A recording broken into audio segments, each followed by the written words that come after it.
गहरी रात का सन्नाटा था। आसमान में चमकते चांद और टिमटिमाते तारों के बीच एक अजीब सी उदासी छाई हुई थी। तेज हवा में सूखे पत्तों की सरसराहट जैसे किसी अदृश्य शक्ति का संकेत हो। अंधेरे जंगल के बीचों बीच एक सुनसान रेलवे स्टेशन था, जिसका नाम कालीघाट रेलवे स्टेशन था। यह स्टेशन वर्षों से बंद पड़ा था। कोई ट्रेन वहाँ नहीं रुकती थी। आसपास के गांव के लोग इसे भूतिया रेलवे स्टेशन कहते थे और इसके आसपास कोई आता तक नहीं था। राहुल एक साहसी युवक जिसने हमेशा अनजानी जगहों पर जाने का सपना देखा था, इस स्टेशन के बारे में सुना। उसे इस तरह की भूतिया कहानियों में यकीन नहीं था और इस स्टेशन के रहस्य को जानने की जिज्ञासा उसके मन में हुई। उसने अपने दोस्तों से कहा, चलो इस स्टेशन का सच जानकर आते हैं। ये सब बस अंधविश्वास है। पर उसके दोस्त डर के मारे साथ आने को तैयार नहीं थे। राहुल अकेला ही निकल पड़ा। रात के 11 बजे राहुल स्टेशन पहुंचा। स्टेशन पर घना अंधकार फैला हुआ था। चारों तरफ सुनसान माहौल था और स्टेशन की पुरानी इमारत खंडर हो चुकी थी। उसकी दीवारें काई से ढकी हुई थी और चारों ओर घास झाड़ियों ने कब्जा कर रखा था। प्लेटफॉर्म पर एक पुरानी घड़ी थी जो हमेशा की तरह 12 बजे पर अटकी हुई थी। अचानक घड़ी में टिक टिक की आवाज़ आने लगी। राहुल के शरीर में एक ठंडक सी दौड़ गई। वह सोचने लगा कि कहीं ये उसकी कल्पना तो नहीं है।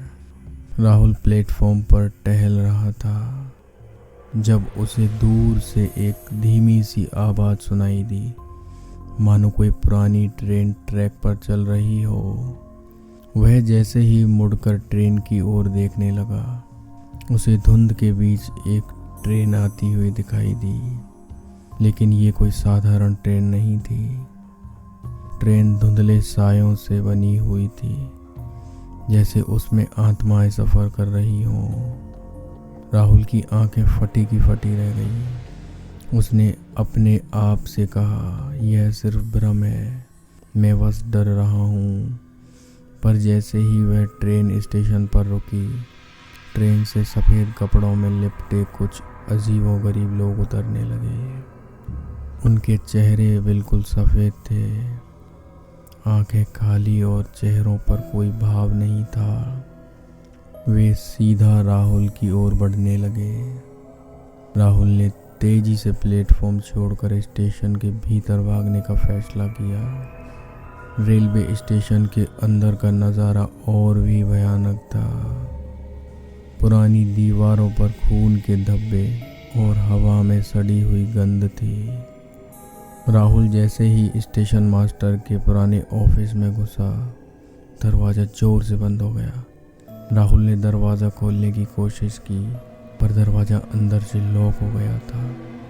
अब उसे महसूस हुआ कि उसने बड़ी गलती कर दी थी। ऑफिस के अंदर एक पुरानी टेबल और कुछ धूल से भरे कागजात थे। राहुल उन कागज़ों को उठाकर देखने लगा। वे स्टेशन की पुरानी रिपोर्ट्स थीं, जिनमें लिखा था कि इस स्टेशन पर कई साल पहले एक भीषण ट्रेन हादसा हुआ था। उस हादसे में ट्रेन के सभी यात्री मारे गए थे। राहुल की रूह कांप गई। तभी अचानक स्टेशन मास्टर की कुर्सी अपने आप घूमने लगी।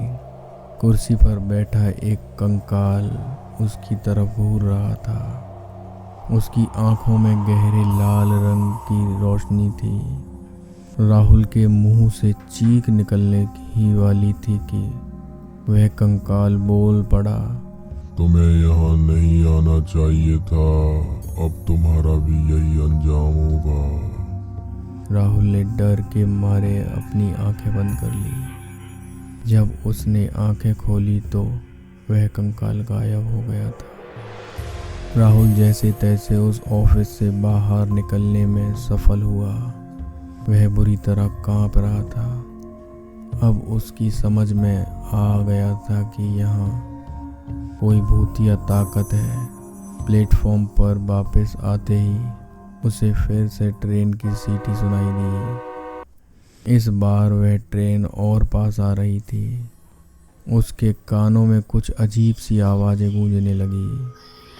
वह आवाज़ें साफ कह रही थी, तुम बच नहीं सकते, यह स्टेशन तुम्हारी कब्रगाह बना जाएगी। राहुल ने चारों ओर देखा पर कोई नज़र नहीं आया। उसने सोचा कि स्टेशन से बाहर निकलने का यही सही समय है।